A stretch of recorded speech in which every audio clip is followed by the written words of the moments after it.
तो क्या बना सीबीटी का? एरन बेक से ये लिया गया था और ये कैसे लिया था? नहीं, हाँ हाँ हाँ स्किनर की थी आपने बोला ना ये ठीक बोला। आप पैवलव कहना चाह रहे हो? उसकी थ्योरी लेके बेंडोरा ने बनाई। उन्होंने ठीक है थ्योरी उसी की है। वो जो रशियन है I want Pavlov. हाँ। Classical definition. थ्योरी उसी की है लेकिन सीबीटी में बेंडोरा लगा। लेकिन दोनों को मिला के किसने किया था? मुझे भी नाम नहीं याद उसका। सीपीटी को दोनों ने मिला के बात कर रहे हैं। बिहेवियर और कॉग्निटिव स्कूल ऑफ थॉट को मिला के उसने सीबीटी को लिया था। वो नाम सर्च करिए। मुझे भी ना उसका नाम इन सबको जो कवर करना है एविडेंस बेस्ड प्रैक्टिस में। सीबीटी दो पार्ट हैं, कॉग्निटिव पार्ट है और बिहेवियर पार्ट है। कॉग्निटिव पार्ट है जो एरन बेक से लिया गया है क्योंकि उसने जो काम किया था डिप्रेशन पे उस थ्योरी को लेके सीबीटी का अप्लाई किया गया। और जो बिहेवियर पार्ट है पेवलव का था ओरिजिनली, जो कॉन्सेप्ट है वो पेवलव का है लेकिन इसको मॉडिफाई किया था इन दो भाइयों ने। स्किनर, ये स्किनर वाकई स्किनी होगा? मोटा था? पता नहीं सर। मिसेस जी ने देखा था उसको। नहीं कोई तस्वीर नहीं देखी कभी? सर मैं देखी देखी है, है I think, लेकिन सही जो नेम्स है ना क्या ये सोच के दिमाग ये तो मैं कब सीरियसली पूछ रहा हूँ बाकी मेरे पता ख्याल में होगा। स्लिम था स्किन। स्लिम ही होगा। हाँ इसलिए स्लिम है। देखिए जी स्लिम है या नहीं स्लिम हमें क्या, हमें तो सिर्फ कहेंगे स्किनर और बेंडोरा जो है इनने बिहेवियरल पार्ट मॉडिफाई किया था जो पेवलव का था। तो सिर्फ करेक्ट करते हैं अपने आप को। ये दोनों की बेस पे उन्होंने कॉग्निटिव बिहेवियरल थेरेपी की बुनियाद रखी थी। क्योंकि सीबीटी कॉग्निटिव पार्ट में कहता है कि हमें जो कुछ भी हमारे जहन में आता है वो कुछ फीलिंग्स जनरेट करता है। हमें कोई देखता है, हमसे कोई बात करता है, हमें कोई लफ्ज बोलता है, उसकी कॉन्सिक्वेंस में कुछ फीलिंग्स जनरेट होती है। तो कॉग्निटिव पार्ट ये था कि जो भी हमारी थॉट्स हैं इंटरप्रेट करती हैं फीलिंग्स में और वो फीलिंग्स बिहेवियर बनती है। यहाँ 7 हैबिट्स पढ़ी होगी सबने, उसमें एक जगह लिखा हुआ है किसको सबसे अच्छा आता है? जिसको अच्छी याद है। जिसने अच्छा रटा लगाया हो। उसमें एक जगह है कि थॉट्स जो है वो हैबिट्स में कन्वर्ट हो जाते हैं। यानी ये सारा प्रोसेस होते हुए थॉट्स जो हैं इंटरप्रिटेशन करती हैं, फीलिंग बनती हैं, फिर हम सोचना शुरू करते हैं, फिर अमल करना शुरू करते हैं, फिर कंटिन्यूसली अमल करते रहते हैं तो फिर वो हैबिट्स बन जाती हैं और हैबिट डेस्टिनेशन का फैसला करते हैं। तो सीबीटी जो कॉग्निटिव पार्ट है सीबीटी का वो ये थॉट्स पे बेस्ड है। इसमें इंपॉर्टेंट हिस्सा थॉट्स है। आगे ये फिर इंटरप्रिटेशन है फीलिंग्स और बिहेवियर। तो इसमें हमने ये ध्यान में रखना है कि थॉट्स पे काम हो रहा है क्योंकि कॉग्निटिव स्कूल ऑफ थॉट का या एरन बेक का ये मानना है कि एक्सटर्नल फैक्टर्स इन्फ्लुएंस नहीं करते हमारी थॉट्स को। ये हमारी थॉट्स अपनी होती है जो हमें इन्फ्लुएंस करती है। तो एक्सटर्नल फैक्टर्स इसमें रोल नहीं प्ले करते क्योंकि लोग वैसे ही बदलते हैं जैसा वो सोचते हैं। अगर हम अच्छा बनने की कोशिश फैसला कर लेंगे यानी सोच लेंगे तो हमसे अच्छे काम होने शुरू हो जाएंगे। अगर हम सक्सेस के बारे में सोचना शुरू करेंगे तो सक्सेस के बारे में हमारा जहन काम करना शुरू कर देगा। अगर हम किसी ट्रेनिंग को लेने का फैसला कर लेंगे तो जहन ट्रेनिंग लेने की तरफ फैसला करना शुरू, क्योंकि वो फीलिंग्स और बिहेवियर वो जनरेट करता है।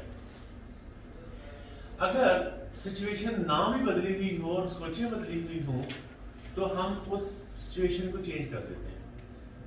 सिचुएशन डिफरेंट भी हो सकती है अगर हमारी थॉट्स डिफरेंट हैं।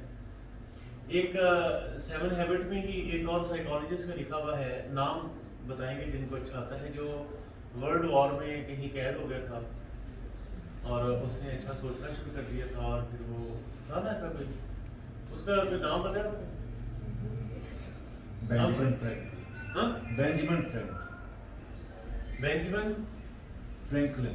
फ्रैंकलिन देखा यही था वैसे मुझे भी याद नहीं मैं तो बस आंसर पे लाया मैंने इसलिए- हम भी देखते हैं कि जब भी कोई इवेंट होता है तो उससे हमारी फीलिंग जनरेट होती है यही तो नहीं क्या लेकिन ऐसा नहीं है जब इवेंट होता है तो थॉट्स जनरेट होती हैं किसी इवेंट की बेस पे कुछ थॉट्स जनरेट होती हैं उन थॉट्स को हम या इवेंट को इंटरप्रिटेशन इस तरह करते हैं जैसे थॉट्स जनरेट हो रही है और वो थॉट फैसला करती है कि उस इवेंट के बारे में हमारी फीलिंग्स क्या होंगी या उस इवेंट के बारे में हमारा बिहेवियर क्या होगा कोई एग्जांपल हम सामने रख लेते हैं मिसाल के तौर पे क्योंकि हमारा फील्ड ड्रग से रिलेटेड है तो अगर कहीं कोई इवेंट हो रहा है अब मैं सिर्फ चेंज कर रहा हूँ एग्जांपल कोई इवेंट हो रहा है और इवेंट जो हो रहा है उसमें लोग ड्रिंक कर रहे हैं एक बंदा उसमें ड्रिंक नहीं करता लेकिन उसको जितनी बातें हो रही हैं ड्रिंक के बारे में उसकी सोचें तो डेवलप हो रही है ना कि शराब में होता क्या है गालिब जो था ना उसके घर के पास मस्जिद थी तो उसने एक शेर कहा था कि बंदा एक कमीना हमसाया है खुदा है ठीक है ना जैसे जिसको खुदा चुन ले वैसे बता रहा हूँ गालिब की एक बात सीरियस नहीं लेना उसको गालिब ने ना आपको पता है कि वो पानी बहुत पीते थे ये तो पता ना सबको ड्रिंक कैसे हमने जरूरी शराब को शराब पीता था शराब पीते थे वो उन्होंने ये मैं थोड़ा लाइटर नोट में सुना रहा हूँ उन्होंने शराब मंगवाई बंदा शराब लेने गया तो लेट हो गया तो गालिब ने कहा कि तेरा अज़ान हो गई है तो चलिए नमाज ही पढ़ लो आज कभी कभार बंदा एक महीना हमसाया खुदा है तो वो मस्जिद चला गया अब जाके उसने सुनते पड़ी तो वो शराब लेने गया तो वो आ गया लेके तो उसने बंदे से कहा कि गालिब को बता दें कि मैंने जाना भी है तो ये बोतल ले गया तो उसने अंदर जाके ना गालिब को कहा कि अब उसने सुनते पढ़ ली थी तो वो गालिब साहब उठ के निकल आए बाहर तो निकलते आ रहे थे तो एक बंदे ने पूछा कि फर्ज तो पढ़ लें कहता है बंदे का तो सुन्नत भी काम हो गया ये जो शराब वो सुन्नत पे ही आ गई है तो आगे फर्ज से पढ़ो क्योंकि जनरेट होगी थॉट्स मैसेज आया इवेंट हुआ उसने इंटरप्रेट किया थॉट्स बनी उसकी फीलिंग चेंज हो गई यही हमारे साथ भी होता है हमें बाज़ दफा डीमोटिवेशन का इवेंट आता है अतः वो डीमोटिवेशन होती नहीं कोई एक डीमोटिवेटिंग फैक्टर मिसाल के तौर पे with all due respect to everyone here ये हमारे घर की ट्रेनिंग है इसके लिए हमें कोई पब्लिक को दिखाने की जरूरत नहीं एक बंदा बैठा है कि 100 बंदे बैठे हैं लेकिन नॉर्मली जहां हम कमर्शियल ट्रेनिंग कराते हैं वहां ज्यादा लोग होते हैं कल मैं बता रहा था जैसे कि 50 लोग 30 लोग इस तरह की ट्रेनिंग हो रही होती है डीमोटिवेशन आ सकती है ना मुझे अगर को मुझे मेरा कोलीग देखता है कह रहे डॉक्टर साहब वो जो एक गाना लता गाती थी हैं वो गाना होते होते फिर लोकल सिंगर ने गाना शुरू किया फिर और लोकल ने गाना शुरू किया फिर मोहल्ले में वो आ जाते हैं ना लोग गाना गाते गाते ढोलकी दी होती है तो आप होते होते होते होते आप छोटी ट्रेनिंग में आ गए वो डीमोटिवेशन आ सकती है ना लेकिन क्यों नहीं आती वहां भी मैं वैसी ही बात करूंगा जैसे अभी कर रहा हूँ मेरी तरफ से कोई फर्क नहीं आना वजह कि मेरी अपनी थॉट्स हैं क्योंकि मेरे लिए एक बंदा इंपॉर्टेंट है वो कोई भी हो सकता है अगर एक बंदा भी बैठा होगा ना तो मैसेज इतना स्ट्रांग देते हैं लेकिन मैं अपनी बात करूँ कि मुझे वो एक बंदा 100 लगते हैं इसलिए मुझे फर्क नहीं पड़ता कि वो 5 हों या 10 हों या जितने भी हों वजह ये है कि इवेंट को थॉट्स आपने अपने खुद देनी है थॉट्स में तो हमारा इख्तियार है ना तो जैसी थॉट्स देंगे वैसी ही फीलिंग आएगी सामने अगर आप मेरी को पुरानी रिकॉर्डिंग में देखेंगे सेम हो रहा होगा आगे जो बिहेवियर जो पार्ट है वो फोकस करता है इमोशनल और बिहेवियरल डिसऑर्डर्स पे are learned responses that can be replaced by healthy ones with appropriate training now what is the appropriate training है ना ये सारी बात का दारोमदार एप्रोप्रिएट ट्रेनिंग पे कि सोचें बदली जा सकती हैं, हालात बदले जा सकते हैं मुनासिब ट्रेनिंग के साथ। अब मुनासिब ट्रेनिंग ये है जिसमें हम सबसे पहले अपनी रिस्पेक्ट करते हैं, अप्रोप्रिएट ट्रेनिंग, फिर हम दूसरे की रिस्पेक्ट करते हैं। क्योंकि जब हम अपने क्लाइंट के भी बिहेवियरल डिसऑर्डर्स के या इमोशनल स्टेट्स पे काम करेंगे और उनको रिप्लेस करना होगा विद हेल्दी वंस, तो वो need to give them respect. इंसानों के दरमियान एक ही लैंग्वेज है रिस्पेक्ट की जो यूनिवर्सल है। आपको जुबान आती है या नहीं, जब आप किसी को इज्जत देते हैं तो वो ट्रांसलेट हो जाती है। इसलिए हमारा क्लाइंट एक जीता जागता इंसान है जिसका दिमाग काम करता है। सिर्फ उसने ड्रग्स ली हैं जिसकी वजह से वक्ती तौर पे उसके हालात बदले हैं, लेकिन उसकी रिस्पेक्ट तो अपनी जगह, और वो उसी वक्त फील कर लेता है अगर आप उसे रिस्पेक्ट से बात करते हैं। उसको पता होता है कि आप मुझसे रिस्पेक्ट, तो दैट्स अप्रोप्रिएट ट्रेनिंग, जिसके लिए बाद दफ़ा असर्टिवनेस की ट्रेनिंग आ जाती है, बाद दफ़ा CBT की ट्रेनिंग आ जाती है, बाद दफ़ा न्यूरो लिंग्विस्टिक्स आ जाती है। जितनी ट्रेनिंग्स हैं वो अप्लाई हो जाती है। बिहेवियरल अप्रोच CBT के अंदर फोकस करती है the factors that initiate and maintain that behaviour. आगे एक एग्जांपल दिया है कि अडेप्टिव एंड माल अडेप्टिव चीजों पे फोकस करती है। अडेप्टिव मिस्टर सीन बताएंगे। Focus on adaptive and mall adaptive behavioural जो इश्यूज हैं। अडेप्टिव ये है, एक होता है, अब इनको याद है कि याददाश्त इनकी जागने लगी है कि अगर यहाँ वो होता तो वो लिख देते ना। अडेप्ट का कोई मतलब तो होगा ना, जैसे कि चीज के, क्योंकि लफ्जों से मतलब बनते हैं ना। पीछे हमने देखा है स्किल्स हम गेन करते हैं, अचीव करते हैं। अडॉप्ट क्या है? अडॉप्ट होता है किसी को गोद लेना। किसी को अडॉप्टेड बच्चे होते हैं इस तरह, तो फिर अडेप्ट क्या होता है? अचीव करना, स्किल्स। ये भी गोद लेना है, लेकिन ये ऐसा गोद लेना है मेटाफोरिकली कि आप कहीं नशे के बारे में पढ़ते हैं ना, ड्रग्स के बारे में। जो लोग ड्रग्स लेते हैं तो शुरू में वो ड्रग्स को अडॉप्ट करते हैं, गोद लेते हैं, ऐसे ही पालते हैं, छुपाते हैं, ख्याल रखते हैं, पैसे लगाते हैं, सारे काम करते हैं। कुछ दिनों के बाद जब ड्रग एडिक्शन में कन्वर्ट हो जाती है, ड्रग टेकिंग बिहेवियर एडिक्शन बनता है, तो वो सेलुलर लेवल पे जाके अडेप्ट कर देता है। अब ड्रग उनके जिस्म का हिस्सा है। जब कोई आदत हमारे जिस्म का, दिमाग का, हमारा हिस्सा बन जाती है तो उसे अडेप्ट हो गई है ना। तो वो बिहेवियरल इश्यूज, तो उसमें हम फोकस करते हैं on adaptive and mall adaptive जो चीजें हैं। नहीं, एक तो हमने अडेप्ट की है अच्छी चीज, लेकिन लॉन्गर रन में अच्छी नहीं है। एक अभी ही अच्छी नहीं है ना। एक बंदा सिगरेट पीता है और एक बंदा सिगरेट पी के दूसरों पे धुआं भी फेंकता है। सिगरेट पीना गलत हो गया, प्रैक्टिस गलत कर रहा है। भाई अपना इसके लिए ये वर्ड यूज कर सकते हैं कि मुनासिब और ना मुनासिब।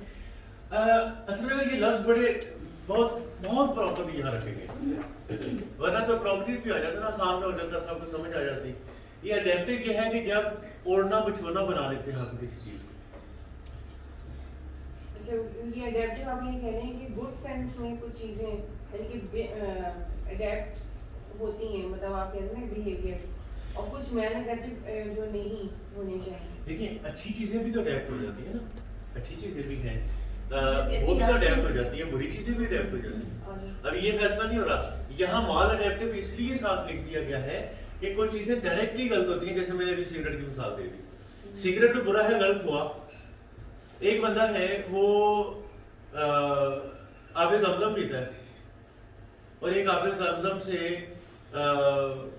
और भी नाक साफ करना शुरू कर देता है, फेंक देता है, प्रैक्टिस गलत कर रहे हैं ना। तो एक आगे आ गए ना, behavior that lead to client discomfort and problems। Client की वो बातें जो उसने इतने स्ट्रांगली अडेप्ट कर रही हैं कि जो उसको डिस्कम्फर्ट क्रिएट कर रही हैं और प्रॉब्लम क्रिएट कर रही हैं, उन पे फोकस करता है बिहेवियर पार्ट ऑफ सीबीटी। अब यहाँ देखें, ऑब्जर्वेबल एंड मेजरेबल बिहेवियर्स दोनों इन्वर्टेड इटैलिक में लिखे हैं कि विच मींस कि इनको सीरियस नहीं लेना।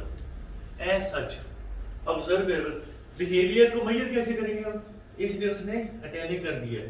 तो हम कहते हैं ना मैं आपका रवैया देख रहा हूँ, अच्छा कि रवैया तो अंदर है, जो बाहर निकल रहा है वो तो उसका टिप ऑफ आइसबर्ग है।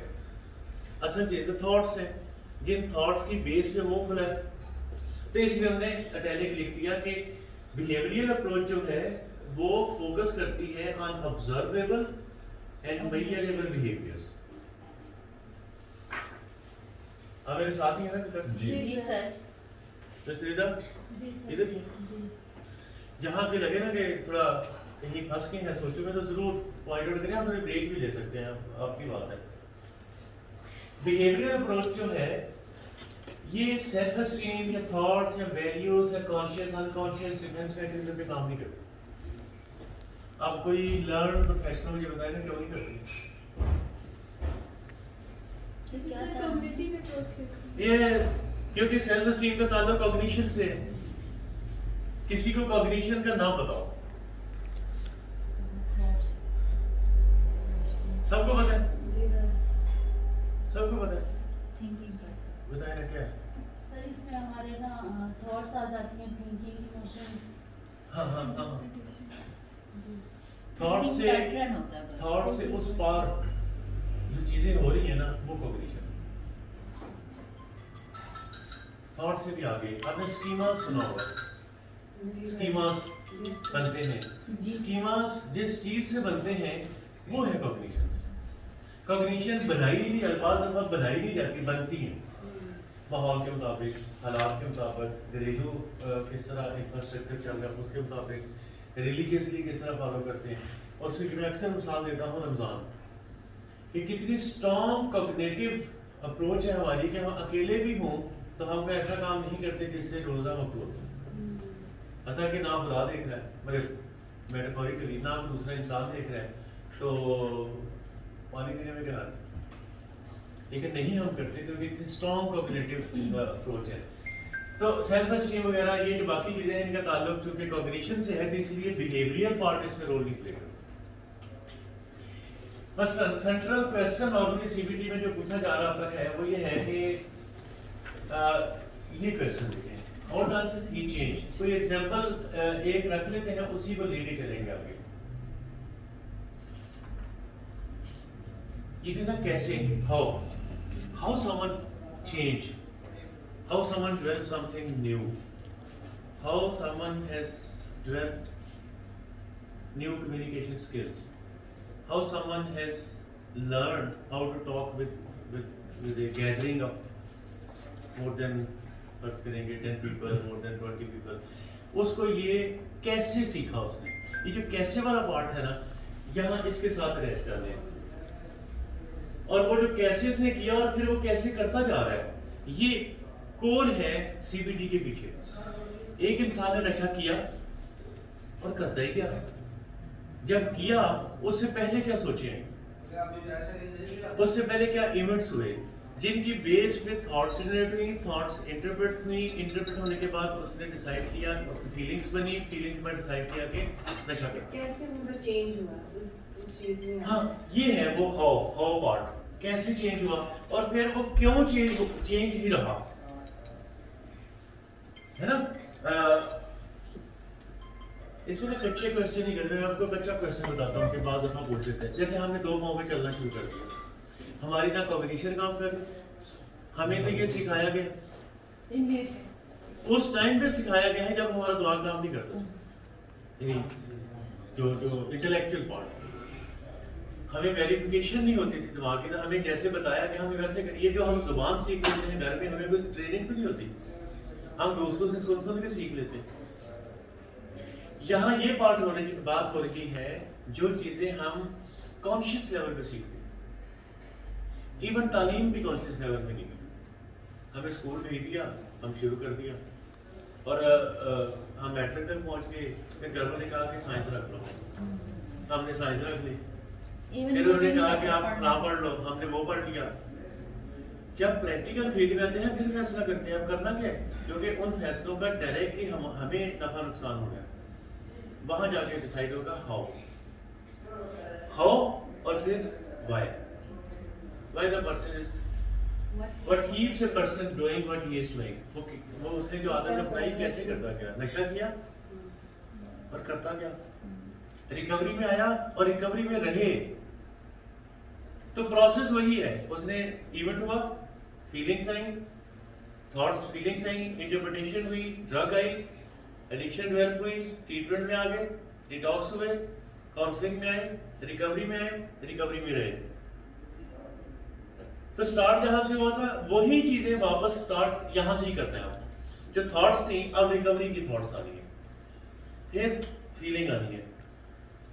इन सारी चीजों को अगर ये ईंटें रखें हम, एक ईंट बिहेवियर की, एक ईंट थॉट्स की, एक इंटरप्रिटेशन की, प्लानिंग रिकवरी, इन सारी ईंटों को जो जोड़ के रखता है वो है हमारी रिस्पेक्ट। दूसरे की रिस्पेक्ट दोनों को जोड़ेगी, हमारा बिहेवियर उसको साइडों से खूबसूरत बना देगा और इंसान रिकवरी में आ जाएगा। तो ये इस तरह बाकी कोई भी हम अपनी लाइफ एग्जांपल भी कर सकते हैं।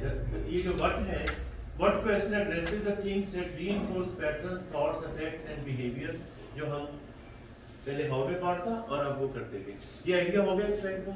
यस। गुड।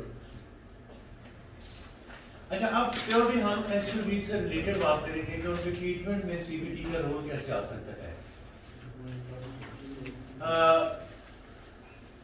एक तो हम उनको सीबीटी के तहत reduce the risk of relapse बता सकते हैं। जब उनके थॉट्स चेंज होंगे, जब उनके उन ड्रग टेकिंग बिहेवियर में या ड्रग टेकिंग जो उनके ड्यूरेशन था उसके अंदर जो इवेंट्स हुए थे उनको रिप्लेस करना है। रिप्लेस करेंगे तो रिलैप्स का रेट कम हो जाएगा, रिस्क कम हो जाएगा।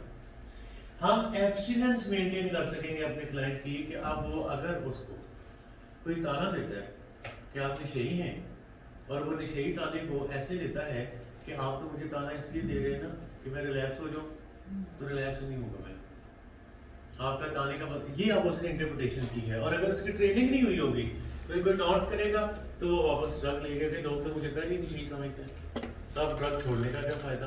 तो एक ही लफ्ज दो तरीके से इंटरप्रेट हो रहा है। फिर हम उन्हें प्रॉब्लम सॉल्विंग स्किल्स देते हैं थ्रू सीबीटी।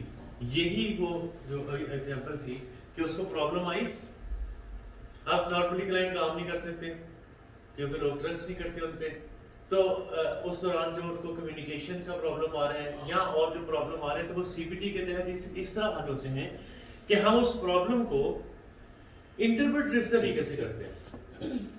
मैं अभी मीटिंग हो रही थी, मैंने कहा था कि जैसे इमरान खान ने कहा कि घबराना नहीं, बात लफ्ज ना आपको बड़े अच्छे तरीके से कैच हो जाते हैं। किसी भी सिचुएशन में ये घबराना नहीं करना, न्यूरो लिंग्विस्टिक का कॉन्सेप्ट है, ट्रांसलेट हुआ हुआ है, ठीक है। तो उन्होंने ये ट्रांसलेट किया है, लेकिन ज्यादा लोगों को उन्होंने बताया, इसलिए उनको ये फायदा तो होगा कि कोई भी सिचुएशन आ जाए घबराना नहीं, take it just like another day, it just another day.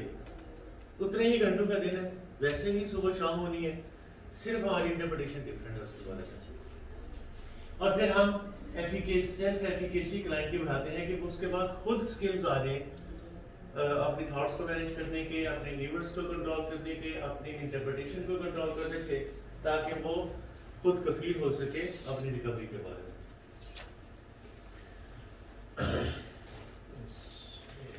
CBT technique में यह है कि हम सोचने की ताकत देते हैं अपने क्लाइंट को।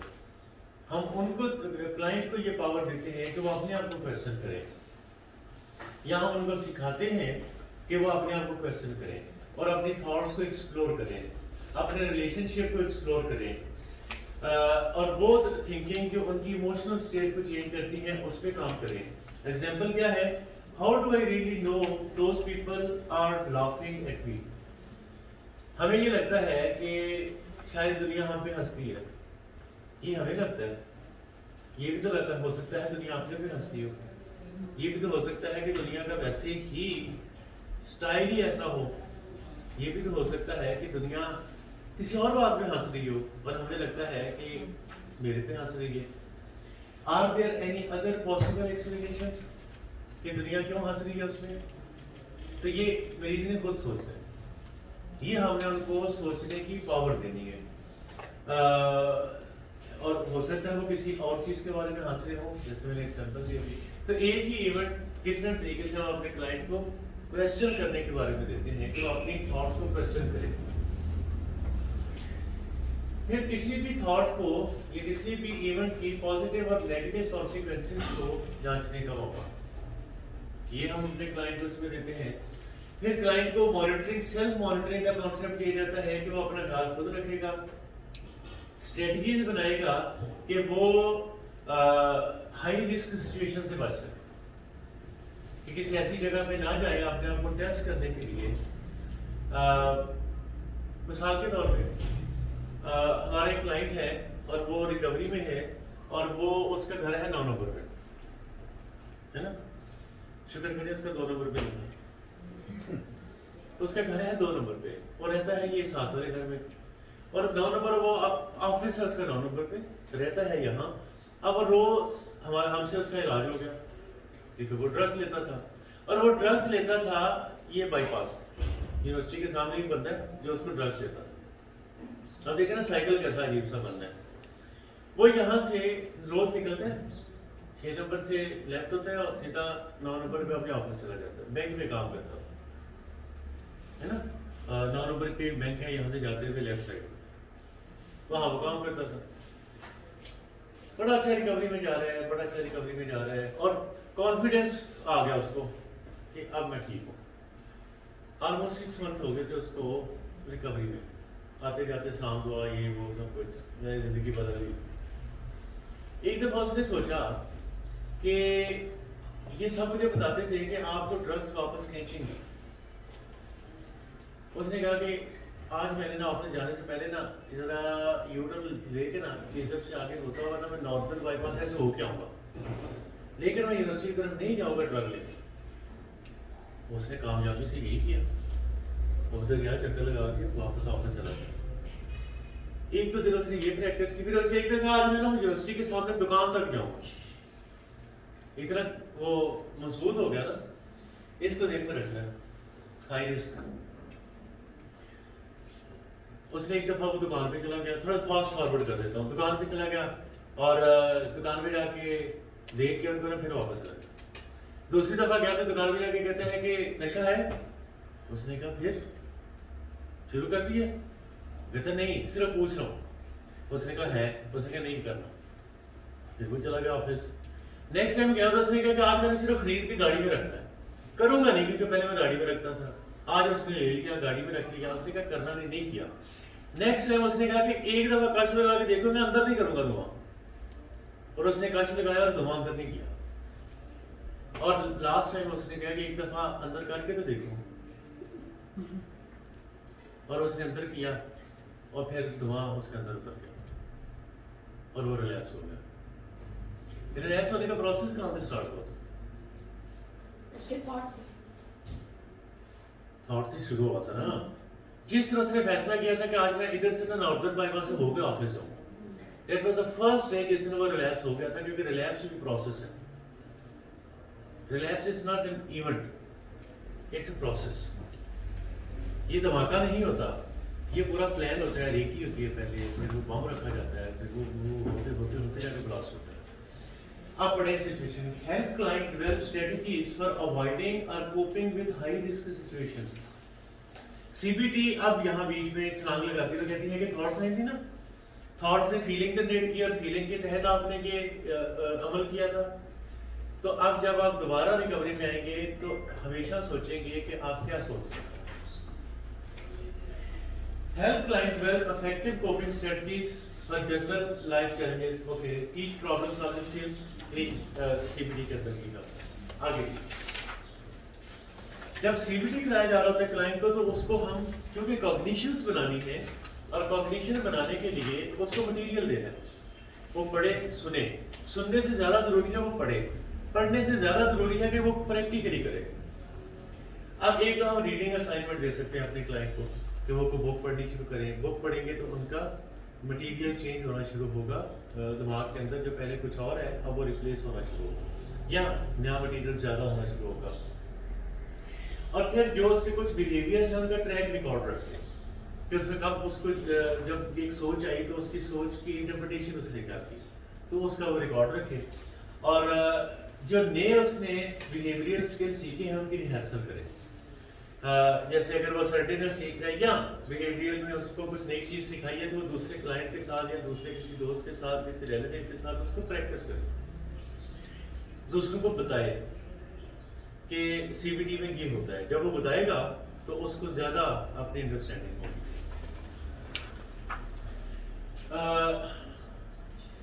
जो CBT कोपिंग स्किल थेरेपी में जो एक स्ट्रक्चर्ड अप्रोच है वो इस तरह चल रही होती है। एक सेशन जैसे चलता है, एक तो है कि हम रैशनल पे बात करते हैं। इस्लामाबाद में ना हमारे ऑफिस में एक चीज़ लगी हुई है जो मैंने लिख के लगाई है, वो ये है कि जब भी किसी से मिले, मैंने अपने ऑफिस की लगाई है कि जब आप यहाँ मिले किसी से तो अपनी बातचीत में कंटेंट रखें। यानी हम प्रोफेशनल लोग अपने अगर ऑफिस में बैठे हैं तो हम अपने बेडरूम में नहीं बैठे हुए ना, ऑफिस में बैठे हैं। आपकी जब भी किसी से बात हो तो उस बात में कंटेंट होना चाहिए, अगले को आपसे बात करते हुए कुछ मिले। फॉर द सेक ऑफ गपशप हमारी इंटरेक्शन ना हो। यहाँ ये बात हो रही है कि हमें रैशनल पे बात करनी है जब हमारे क्लाइंट से हमारा ये सेशन हो रहा होता है कि उसका जो प्रॉब्लम है उसके पीछे रैशनल क्या है। रैशनल पता है ना सबको, पता है ना? जैसे लॉजिक। हाँ हाँ हाँ। और फिर स्किल गाइडलाइंस दी जाए। हमारे CBT सेशन के अंदर रैशनल पे बात हो, स्किल बिल्डिंग पे बात हो और बिहेवियर रिहर्सल हो। बेस्ट तरीका उसका रोल प्ले है कि हमारा क्लाइंट किसी और को अच्छे बिहेवियर, ये हम जिसे हम अपनी सेटअप में टीच बैक कॉन्सेप्ट कहते हैं, इसको हम टीच बैक कॉन्सेप्ट कहते हैं कि हमारा क्लाइंट बाकी क्लाइंट्स को बताएगा कि नशे का इलाज कैसे होता है, उनको सिखाना शुरू करेगा। इसको कल परसों में स्पॉन्सरशिप भी कहा, स्पॉन्सर। फिर कोई ये खास टॉपिक हो सकता है जिस पे हम उनकी जो है वो प्रैक्टिस करा सकते हैं, जो उनका इशू हो उस पर बात कर सकते हैं। अगर मियाँ बीवी के बहुत झगड़े होते हैं तो फिर उनको असाइनमेंट दी जा सकती है कि वो आज सामने सामने बैठ के अच्छी बातें करेंगे।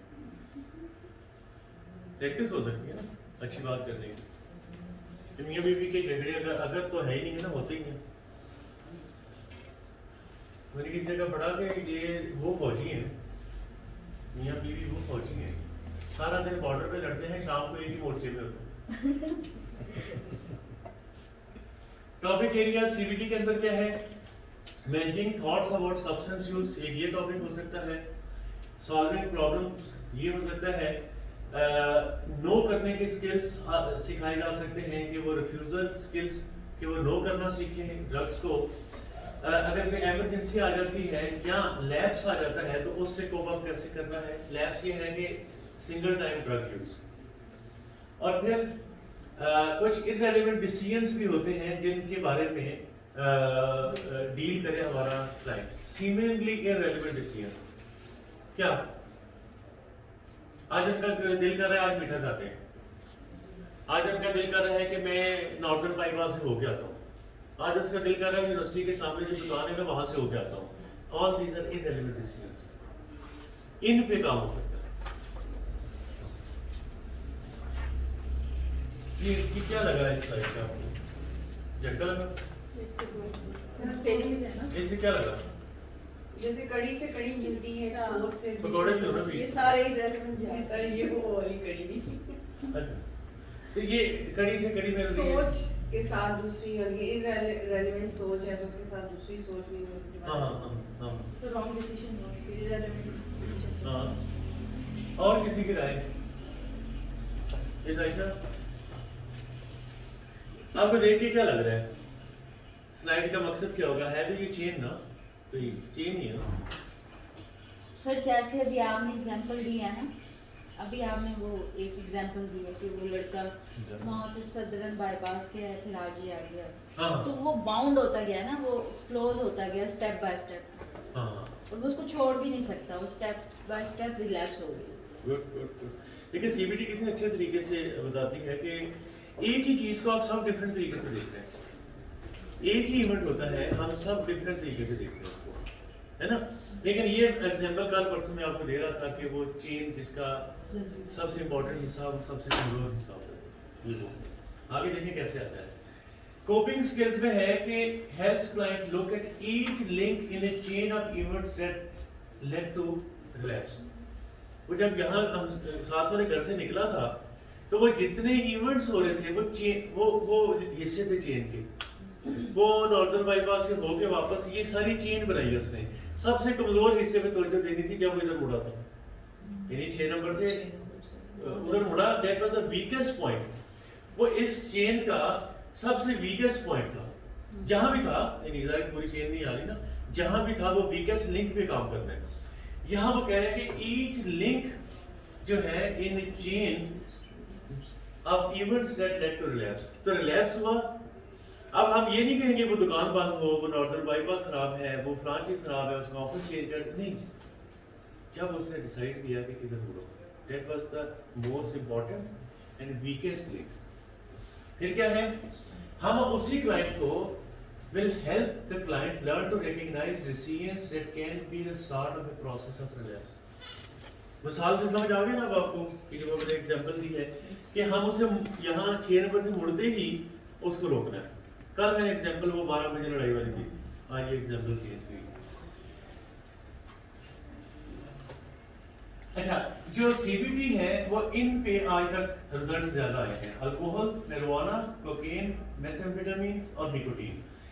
इन चीजों पे सीबीटी ने बेस्ट रिजल्ट शो किए हैं as per this research, national institute on drug and abuse 2012 की रिसर्च है कि वो कहते हैं कि इन 4 पे ज्यादा रिजल्ट आया है।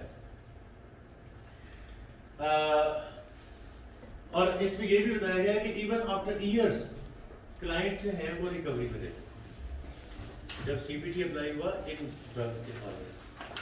अब देने चार्ट और बोले शुरू, एक पॉइंट है, ठीक है। आपके रिसोर्स पेज आ गए, सीबीटी पे 4 ग्रुप हम बनाएंगे, हर ग्रुप को एक एक पॉइंट मिलेगा, ऐसे करते हैं। 7